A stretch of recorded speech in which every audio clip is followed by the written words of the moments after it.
Joining a bit late. Okay. Hope you are getting my voice and picture clarity. I'm not, please let me know. Okay. So we were discussing the topic chemical bonding. And we know to be relevant in chemical bonding, we have to discuss this four theories: electronic theory of valency, that is Octet's rule. Next is VSEPR, valence electron pair repulsion theory, valence bond theory, hybridization theory, and molecular orbital theory. So that is what we'll discuss under this heads here in this chapter. Okay. So I think so. Video is getting a bit blurred. Yes, thank you.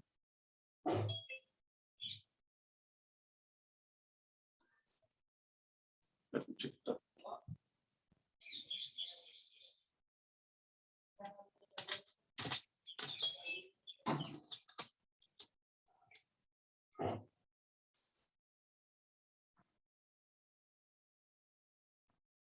And what are the consequences of the bond form? So, as per the last recap, what we have seen electronic theory of valency. We have seen the definition of chemical bond, electronic theory of valency. We have seen octet rule. We have seen ionic bond. We have also seen covalent bond and the formation of different molecules on the basis of ionic bond, covalent bond. As per the octet rule, you can say. Also, we have seen how to calculate formal charge, and also we have seen how to draw a Lewis dot structure according to octet rule. So, and afterwards, we have seen demerits. There is disadvantages that octet rule could not explain. So, I think so. मुझे लगता है कि यहाँ तक हमने discuss किया था last lecture में. और octet rule के limitations के अंदर हमने तीन limitations मेजर देखे. Number one limitation, that is octet rule could not explain the incomplete octets. There are some molecules which are having less than 8 electrons in the outermost orbit, though they are very stable in nature. And octet rule could not explain the stability of these molecules, which are very stable in nature, though they have less than 8 electrons in the outermost orbit. Another side is that there are some examples in which we have more than 8 electrons. These are called expanded octets. More than 8 electrons in the outermost orbit of an atom, though they are very stable in nature. And octet rule could not explain the stability of these molecules. Why these molecules are stable, though they have more than 8 electrons in the outermost orbit. And the last is nothing but that octet rule could not explain the geometry of the molecule, reactivity of the molecule, or number of electrons in an atom, that is nitric oxide, nitrogen dioxide, etc. These were the examples what we have seen. And hence, we need to proceed for the next theory called as valence shell electron pair repulsion theory. Actually, it is a bit, you can say, next part of this Lewis dot structure put forth by some of the scientists. And that is what we discussed here. There is valence shell electron pair repulsion theory. It is not that much different theory, but it's a bit addition to Lewis dot structure. So the second point is nothing but the VSEPR, valence shell electron pair repulsion theory. Okay. Valence and electron pair repulsion theory, that is what we discussed with you. So, as I stated, octet rule could not explain the reactivity and energy of the molecule, and that all depends upon the geometry of the molecules. So, number of theories come to conclusion that why any of the atom or molecule is reactive, why it is more or less reactive, and that depends upon its geometry. So, geometry of the molecule depends upon number of factors, and that affects the properties of that matter, properties of that atom, properties of that molecule. And octet rule didn't state anything about that. उसके बारे में octet rule ने कुछ भी explanation नहीं दिया है. और इसी कारण से VSEPR एक ऐसा theory आता है जो molecule के geometry के बारे में कुछ clue देता है, कुछ idea देता है, जिसके चलते molecule के ज्योमेट्री का एक अंदाजा आ जाता है, स्ट्रक्चर ड्रॉ कर सकते हैं हम लोग, और उसी के आधार पर उसके प्रॉपर्टीज का भी अंदाजा आ सकता है, बनाए जा सकते हैं. So that's why this theory is important in that sense. और जैसा नाम आता है valence shell electron pair repulsion theory, VSEPR. So board के ऊपर आपको पिक्चर दिखाई नहीं दे रहा है, नीचे लेता हूं. ओके, सो यू कैन से VSEPR theory. This is the thing what we discuss here. Valence shell electron pair repulsion theory. So this is what we'll discuss here. As the name suggests, valence shell मतलब outermost shell in an atom. जो हमने already optical के अंदर देखा हुआ है. Electron pair repulsion theory. Electron pair repulsion. तो simple सी बात है. इलेक्ट्रोस्टैटिक के दो कॉन्सेप्ट हम जानते हैं. Like charges has the repulsion and opposite charges has the attraction. तो मानो कि एक इलेक्ट्रॉन का पेयर यहाँ पर है और एक इलेक्ट्रॉन का पेयर यहाँ पर है, तो इन दोनों के बीच में रिपल्शन तो होगा. तो see, this is the one of the pair of electron. This is another pair of electron. There lies a repulsion between these two pairs. There lies a repulsion between these two pairs, and that is what is the valence shell electron pair repulsion theory. That is what we can say, valence shell electron pair repulsion theory. So, though either there may be one electron, there may be a pair of electrons. That electron pair may be bonded, non-bonded, that may be shared, but there is a repulsion. Being electrons are negative charge and there is a like charge. And this theory is based on this central theme only, based on the repulsion of the electrons. And this has been proposed by Sidgwick and Poyle, scientists. So Sidgwick and Poyle were there. Who formulated this theory called as a valence shell electron pair repulsion theory. So that depends upon the repulsion you can say between the bond pair and lone pairs over here. So let's have rules. इसके कुछ rules हैं, किस तरीके से rule है, ये हमें यहाँ पे उसके अंदर discuss करना है, ठीक है? Now, number one that when molecule is formed, already हमने octet के अंदर देखा है, when molecule is formed, all electrons, valence electrons are added. All valence electrons are added and they are assigned to form of bonds. है ना? दोनों atom के, दो एटम जब रिएक्ट होते हैं तो दोनों एटम के वैलेंस शेल इलेक्ट्रॉन्स ऐड किए जाते हैं और बॉन्डिंग के लिए वो असाइन किए जाते हैं. सिंगल बॉन्ड डबल बॉन्ड उसके लिए वो असाइन किए जाते हैं. और यहाँ पर यही इलेक्ट्रॉन्स कंसीडर किया जाता है. These electrons are considered only here, and that's what we can say here. So when molecule is formed, electrons arrange themselves in order to have a minimum repulsion between them. So electron arrangement.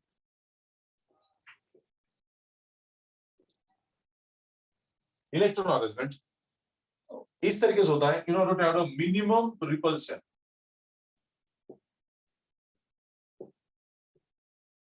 Molecule के अंदर electron इस तरीके से arrange करते हैं ताकि उनके बीच में मिनिमम रिपल्शन हो. उससे ज्यादा रिपल्शन हो ही नहीं सकता. That is what we can say. So उतना रिपल्शन उस तरीके से वो अरेंज करते हैं. यह हमारा पहला पॉइंट उसके अंदर होता है. दूसरा, they have a minimum energy in order to have the stability. See, ये भी हमने ऑलरेडी डिस्कस कर दी. स्टेबिलिटी हैंडराइट में भी थोड़ा सा डिफिकल्ट लगता है पढ़ने के लिए. Stability depends upon minimum energy content. Every molecule having the minimum energy has the stablest state. So that is what we have here. So electrons arranged in such a way that there is a minimum. उससे ज़्यादा repulsion हो ही नहीं सकता. And they have the minimum energy. किसी भी molecule के बीच में minimum energy होता है in order to attain the stability. ये उसके अंदर की important बात उसके अंदर होती है. तीसरी बात ये होती है lone pair repulsion होता है. Lone pair repulsion must be minimum. So whatever the pairs of electrons present in an atom, these lone pairs have a minimum repulsion. What happens over here is observed here. And this sequence of repulsion, अगर हम बात करते हैं what is the sequence of repulsion, तो किसी भी molecule के अंदर तीन टाइप के सिनेरियो हो सकते हैं. Okay, so free lone pair होती है. उसके बाद बॉन्डेड लोन पेयर होती है. Okay, so we can say free lone pair and bonded lone pair. दो टाइप के लोन पेयर्स होते हैं. आपको शायद ओजोन का पिक्चर पता है. ओजोन का पिक्चर के अंदर देखा था. This is oxygen, this is another oxygen and here is oxygen. Here is a double bond, here is a single bond. यहाँ पे 6 इलेक्ट्रॉन्स, यहाँ पे 4 इलेक्ट्रॉन्स और यहाँ पे 2 इलेक्ट्रॉन्स. शायद ये पिक्चर आपको याद आता होगा. फिर देखिए यहाँ पे इलेक्ट्रॉन्स दिख रहे हैं, सो ये डॉटेड लाइंस इलेक्ट्रॉन्स दिखाए गए हैं। ओजोन का पिक्चर आप अच्छी तरह जानते हो, जो हमने ड्रॉ किया। अब इसके अंदर देखिए एटम के अंदर दो पेयर होते हैं, free lone pair of electrons and bonded pair of electrons. Okay, तो ये जो इलेक्ट्रॉन दिखते हैं, ये these electrons are called as free lone pair of electrons, और ये इस बॉन्ड के साथ जो इलेक्ट्रॉन्स है these are called as bonded lone pair of electrons, bonded lone pair of। अब इधर इधर देखेंगे तो यहाँ पे ये दो होते हैं इस बॉन्ड के साथ, इस यहाँ बॉन्ड के साथ दो होते हैं, और लाइक दिस वन ये होता है। सो अभी ये जो पेयर्स है, ये इलेक्ट्रॉन्स पेयर दोनों के बीच में शेयर्ड है, and that's what is called as bonded lone pair। ये bonded lone pair है, दूसरा bonded lone pair, और यहाँ पे ये एक bonded lone pair।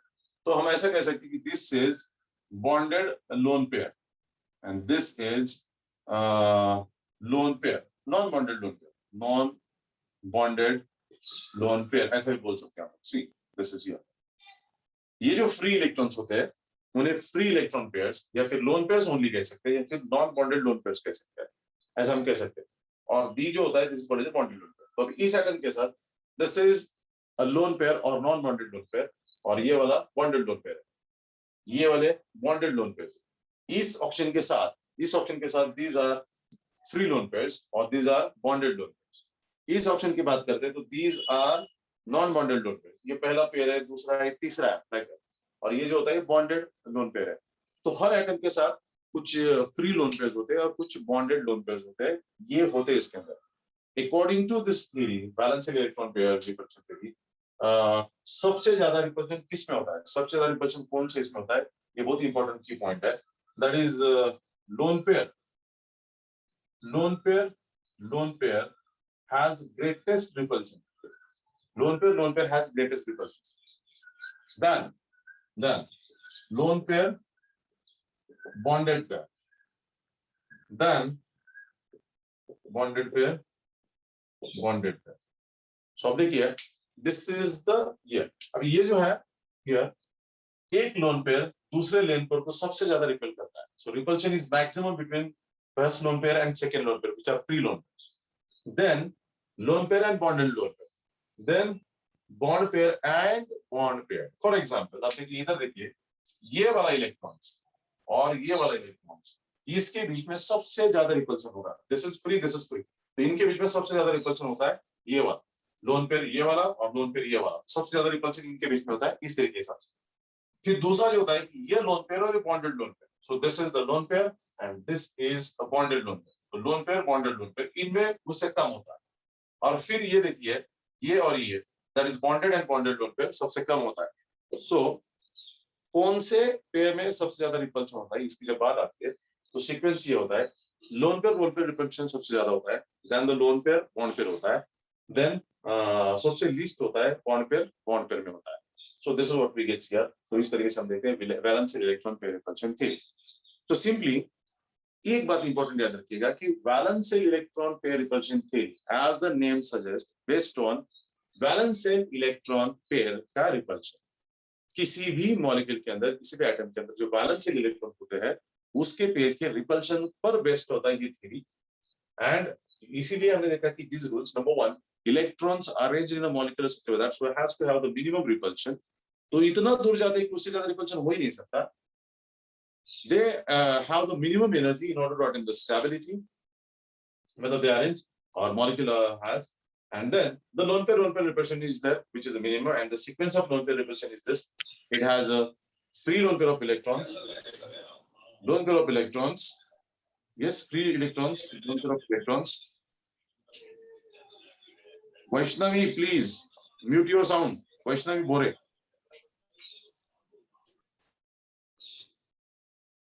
Okay, so lone pair repulsion is greater than lone pair bond pair, and it is yes sir। yes ने आपका फोन अनम्यूट हुआ था, प्लीज म्यूट कर दीजिए। Is there any doubt to anyone? Okay, so bond pair repulsion is least one, सबसे कम repulsion इसके बीच में होता है, और इसी के आधार पर ये हमारा थ्योरी होता है, और उसी के आधार पर हमें स्ट्रक्चर्स ड्रॉ करने हैं। सो देखते हैं हम स्ट्रक्चर किस तरीके से होता है। Hope so everyone got the concept what is valence shell electron pair repulsion theory. और वैलेंस शेल रिपल्शन थ्योरी के आधार पर we can draw many structures, काफी सारे स्ट्रक्चर्स हम लोग ड्रॉ कर सकते हैं। तो देखिएगा कैसे स्ट्रक्चर्स होते रहते हैं। तो मॉलिक्यूल का अगर टाइप देखते हैं हम लोग, so we have first molecule type called as linear, linear molecule. तो सबसे पहला जो अरेंजमेंट होता है that is you can say linear molecule which is also called as AB molecule type. So what is this AB molecule type? ये हमें discuss करना है, and where we get the linear structure of the molecules. Molecule का linear structure हम लोगों को मिल जाता है। अभी linear में क्या होता है, इसका एग्जांपल भी हम देखेंगे। What is the example of this one?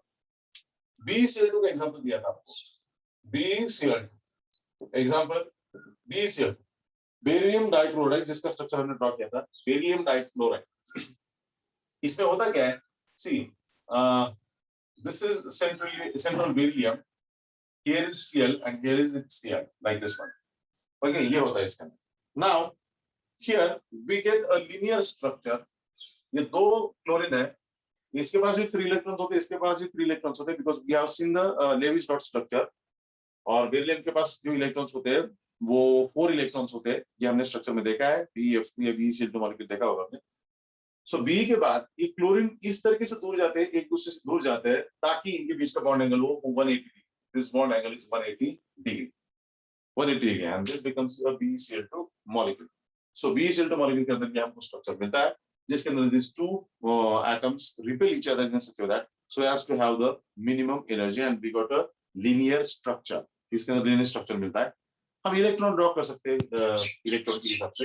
यही स्ट्रक्चर हमें बुक के हिसाब से देखते हैं आप लोग। तो B molecule is denoted like this one, इस तरीके से दिखाया जाता है, और ये can say chlorine molecule is like this one. So this is ball and stick model which we can say this is, जैसे मैंने बताया, this is B, this is Cl and Cl, and the bond angle is 180 degree. So एक है जिसे linear structure कहा जाता है। तो BeCl2 like molecule, then CO2 like molecules have this type of structure called as a linear structure. So इसके पास जितने सारे इलेक्ट्रॉन्स हैं, इसके साथ जितने electrons that is non-pair, they repel each other in such a way that we get a linear geometry. उससे कोई अलग geometry मिलने की कोई chances नहीं है। That is what we get here. ठीक है? Now let's have another example. Second example is you can say BF3, NH3. These are the molecules. Here even you can have a water molecule. Okay. So H2 water molecule. अभी देखिए इन molecule के अंदर देखेंगे तो इनके अंदर आपको trigonal geometry आपको मिलता है। इसे ट्राइगोनल प्लेनर ज्योमेट्री से कहते हैं, वो हम लोगों को मिलता है। ये जो ज्योमेट्री लीनियर है, यहाँ पे मिलता है ट्राइगोनल प्लेनर स्ट्रक्चर। ये है ज्योमेट्री, ये है ज्योमेट्री लीनियर, ये है ट्राइगोनल प्लेनर ज्योमेट्री। तो आप देखिए ना BF3 मॉलिक्यूल के अंदर स्ट्रक्चर कैसे मिलता है हम लोगों को। This is B, here is a F, and here is a F.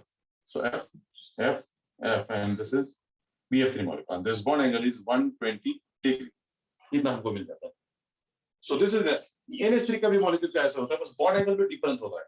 हम BF3 की बात करेंगे तो 120 डिग्री है, इसके अंदर NH3 के अंदर देखेंगे तो इसके अंदर 109 डिग्री 28, इसके अंदर 104 डिग्री 28 मिनट होता है। वाटर के अंदर 104 डिग्री का bond angle. Trigonal planar geometry के अंदर bond angle is expected bye 120। देखिए बॉन्ड एंगल कितना 120 एक्सपेक्टेड होता है। जो BF3 मॉलिक्यूल के अंदर है, अमोनिया और वाटर मॉलिक्यूल के अंदर ये जो बॉन्ड एंगल है, ये बॉन्ड एंगल थोड़ा सा आपको डिफरेंट मिलता है, और थोड़ा सा डिफरेंट मिलते समय यहाँ पे जो चेंज होता है इसके अंदर, वो चेंज अकॉर्डिंगली उसी के अंदर होता है, isn't it? So वो चेंज आपको डिस्टॉर्टेड टेट्राहेड्रल ज्योमेट्री से कहा जाता है। उस तरीके से हम लोगों को उसके अंदर मिल जाता है। Clear with this? So keep in mind that is what we can say have this examples like near trigonal geometry. Next is tetrahedral geometry. Next is tetrahedral geometry.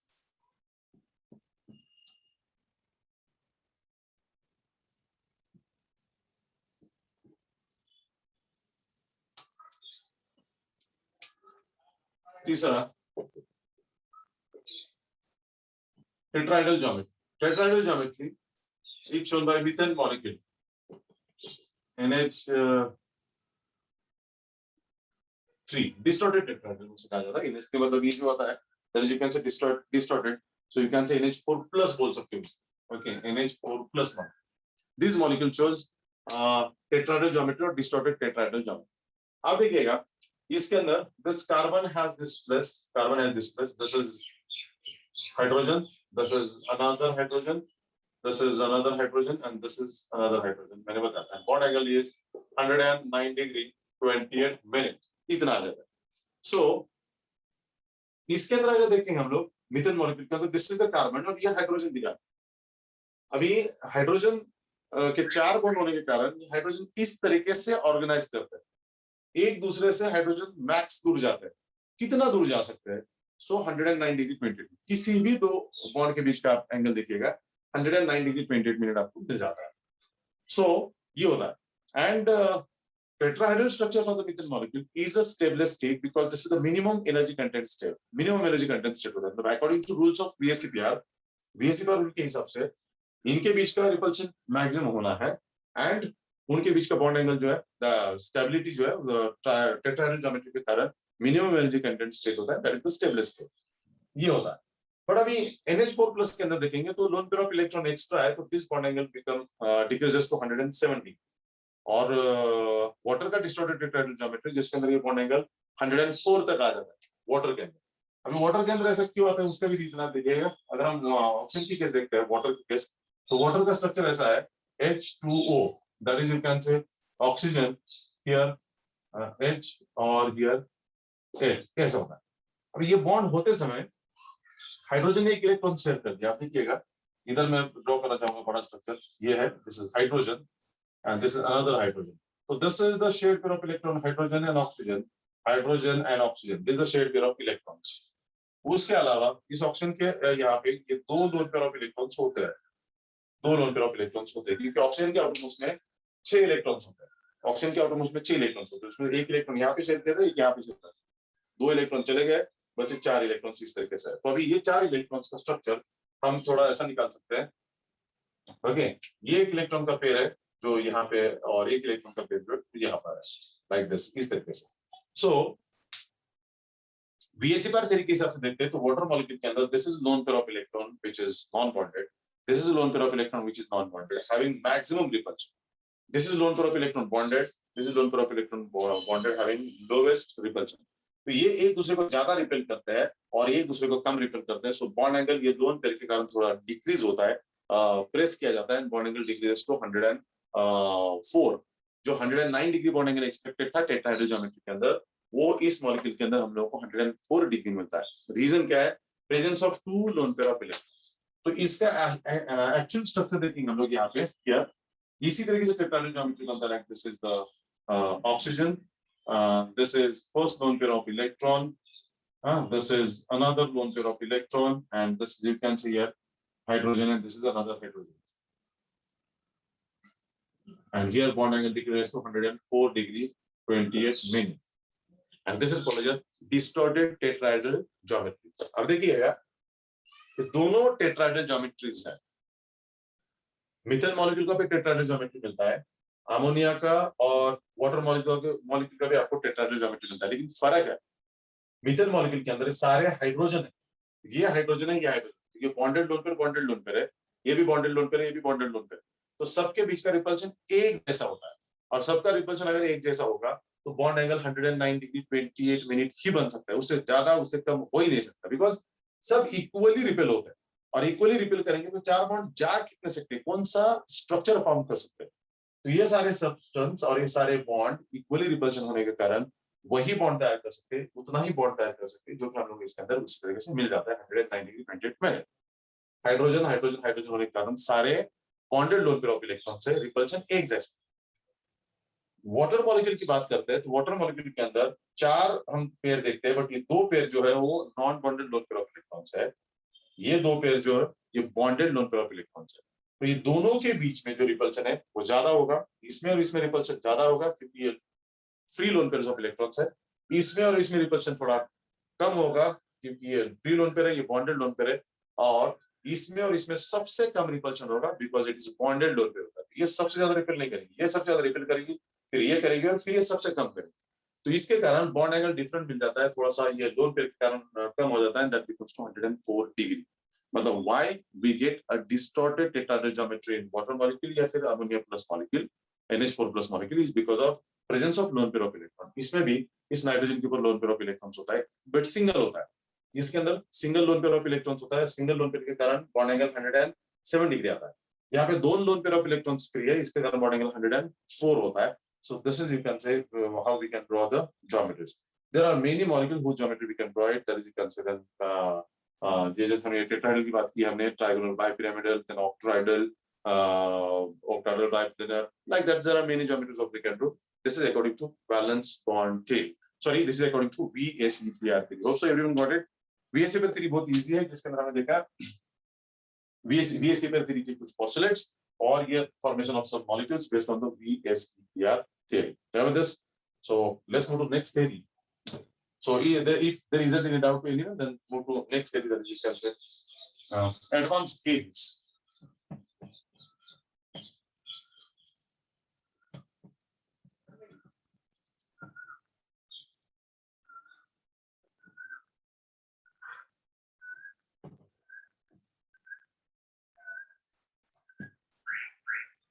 Okay. So now let's move to valence bond theory. Okay. Let's move to valence bond theory. ये उस तरह की second theory है VBT. VBT का मतलब है valence bond theory, VBT. Okay.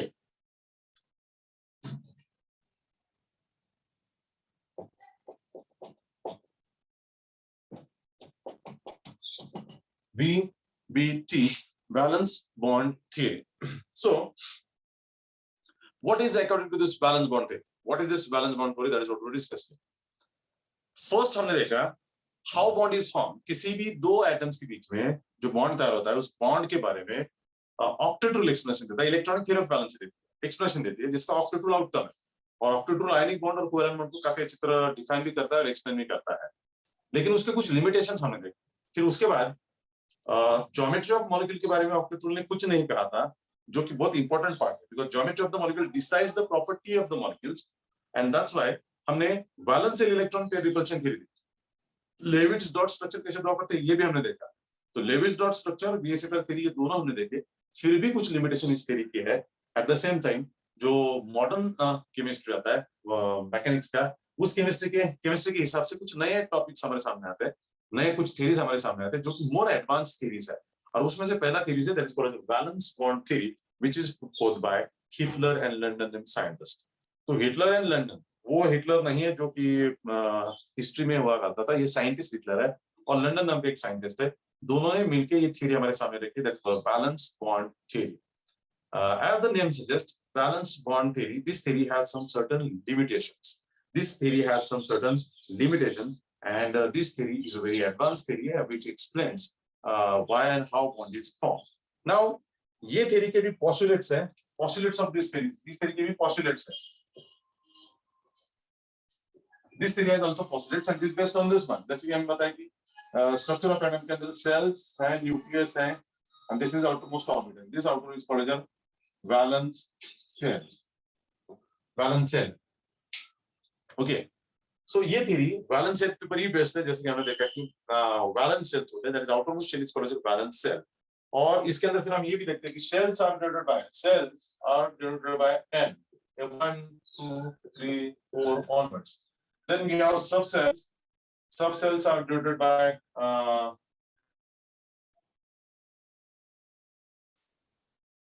so we can have here S, P, D, F. ये हमको मिल जाता है. And then we have the orbital concept. Orbital concept. Any orbital can accommodate maximum 2 electrons. जैसे कि हम देखते हैं कि S के अंदर 1s है, मतलब S has 1s. Then we can have 2s, 2p, then 3s, 3p, 3d. ये orbitals है. तो P के अंदर कितने थे हम जानते हैं. P has 3 orbitals. ये है P. S has only 1 orbital like this. D has 5 orbitals. ये हमें देखते हुए like this. So these are the different orbitals. हम में से जिन बच्चों को इलेक्ट्रॉनिक कॉन्फ़िगरेशन अच्छी तरह आता है, समझा हुआ है, इन्हें ये थ्योरी समझने में मुश्किल नहीं आएगी. That's a valence bond theory. क्योंकि valence bond theory is based on the shells. Atom के अराउंड में शेल्स होते हैं जिसके अंदर नंबर है 1 2 3 4 ऑनवर्ड्स, और शेल्स के अंदर सबशेल्स होते हैं which are indicated as S, P, D, F, and subshells के अंदर ऑर्बिटल्स होते हैं जिस ऑर्बिटल के अंदर एक्चुअली इलेक्ट्रॉन्स होते हैं. एंड हम अच्छी तरह जानते हैं कि इन्हीं orbital, this is orbital P के अंदर 3 ऑर्बिटल होते हैं, एस के अंदर 1 ही होता है, डी के अंदर 5 होते हैं, देन एफ के अंदर 7 ऑर्बिटल्स होते हैं, और हर ऑर्बिटल के अंदर मैक्सिमम 2 इलेक्ट्रॉन्स होते हैं, एक होता है अपवर्ड और एक होता है डाउनवर्ड डायरेक्शन में। इलेक्ट्रॉनिक कॉन्फ़िगरेशन देखा है, इलेक्ट्रॉन इस तरीके से बढ़ जाते हैं, upward downward upward downward upward downward, तो इस तरीके से इलेक्ट्रॉन बढ़ जाते हैं। जैसे कि हमने इलेक्ट्रॉनिक कॉन्फ़िगरेशन देखा हुआ है, चलो मैं बात करता हूँ कार्बन की। Carbon 6 electronic configuration 1s2 2s2 2p2, so this is 1s जिसके अंदर 2 इलेक्ट्रॉन्स इस तरीके से है, दिस इज 2s जिसके अंदर इलेक्ट्रॉन्स अप एंड डाउन है, और दिस इज p जिसके अंदर यहाँ पे 2px 2py और 2pz इनके नाम है, इसके अंदर एक इलेक्ट्रॉन और इसके अंदर एक electron. This is the electronic configuration of carbon. तो एटम्स के अंदर शेल्स है, शेल्स के अंदर सबसेल्स है, और सबसेल के अंदर ऑर्बिटल जिसके अंदर इलेक्ट्रॉन्स होते हैं, upward direction downward direction clockwise anti clockwise direction electrons होते हैं।